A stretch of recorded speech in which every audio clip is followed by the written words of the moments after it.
Hi, this is Rick, Vintage Oddball Cards. Hope everyone's doing well out there.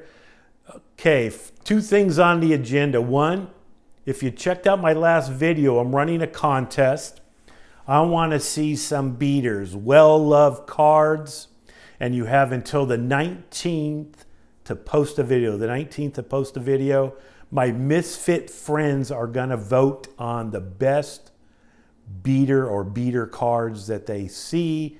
If I haven't not commented on your video, that means I haven't seen your video, and that means my misfit friends haven't seen your video, because I'm sending them all. Once I see the video, I send it along so they can take a look at it. So the 19th, videos need to be in. I really appreciate everyone that's done videos, man. It kind of brings me back to the old days, man, of tape on the cards, writing on the cards, just torn up cards. And that's kind of the way I remember them to be growing up as a kid. So thanks again for those that have already made videos.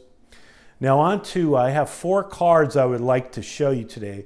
4 recent pickups in the past couple months here.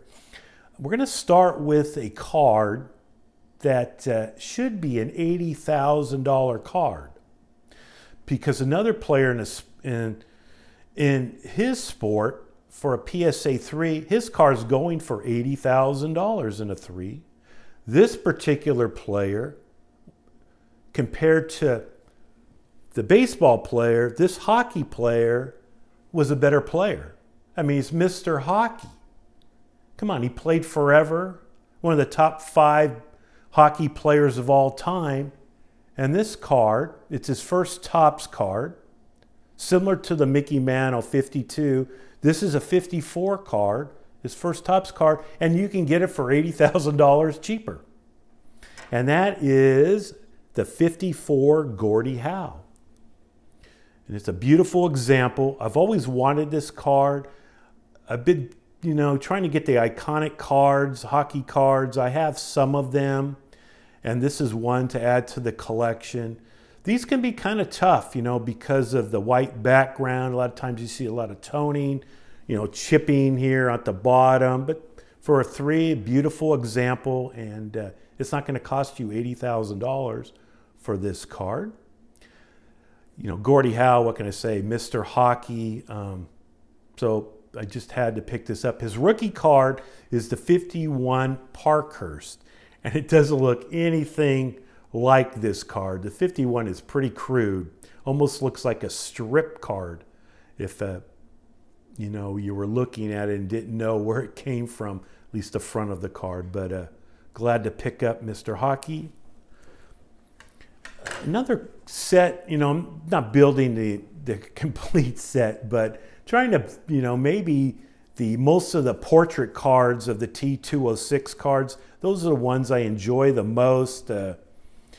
There's over 100 different portrait cards in the set. You're never going to get, obviously, the Wagner, but when I could see a good deal on eBay or somewhere, and I kind of put a low ball price on it, and if I win it, I win it. If I don't, I don't. And it's going to be a slow process to get over those 100 different portrait cards. But I picked up this one, the T206 of Davey Jones in an SGC3. Beautiful color, rounded corners, obviously. Davey, was a good player. 18 years in the major leagues. Played with Ty Cobb in the outfield. His claim to fame, one thing would be, is he was actually the first batter to face Walter Johnson in a major league game. Of course, it's a Piedmont back like most T206 cards are. So really happy to pick this one up. Now this one here was, I saw this and I just had to have it. It's a 1910 standard caramel company card of Addie Joss here.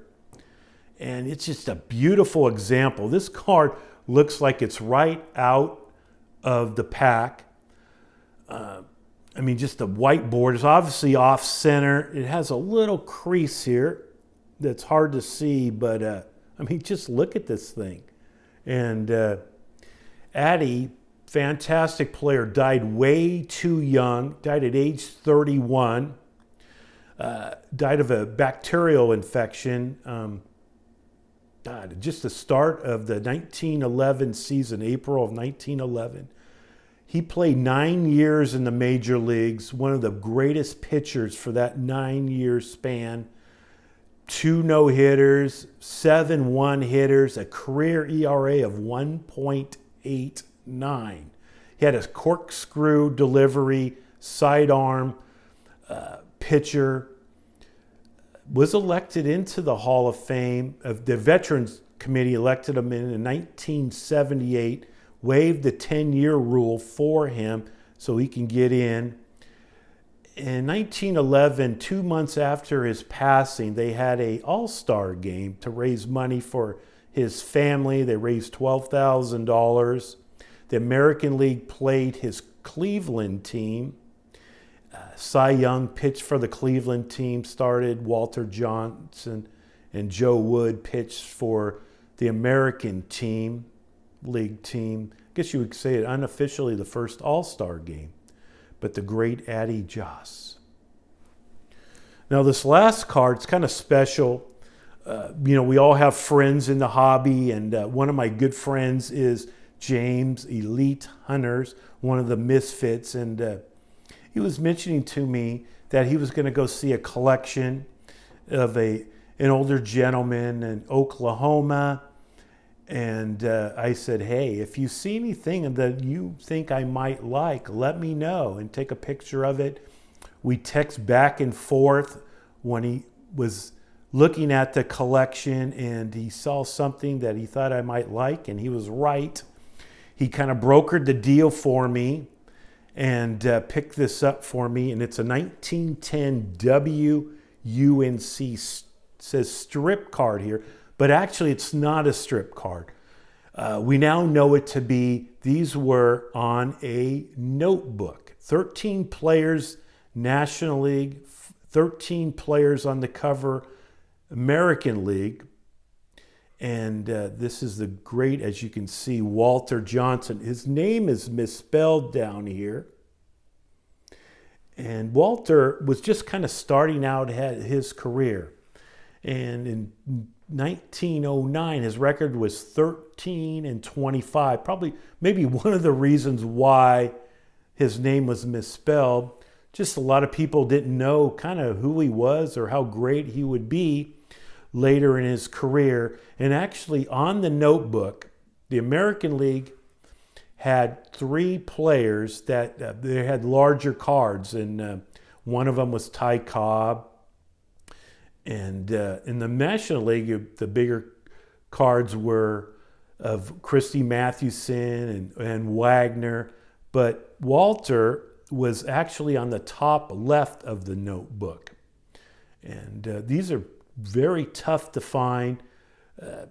PSA has never graded one. SGC has graded 8 of them. And come to find out, you'll never guess who has one of the 8 besides this one. And that's the John Mangini collection. John has one of these.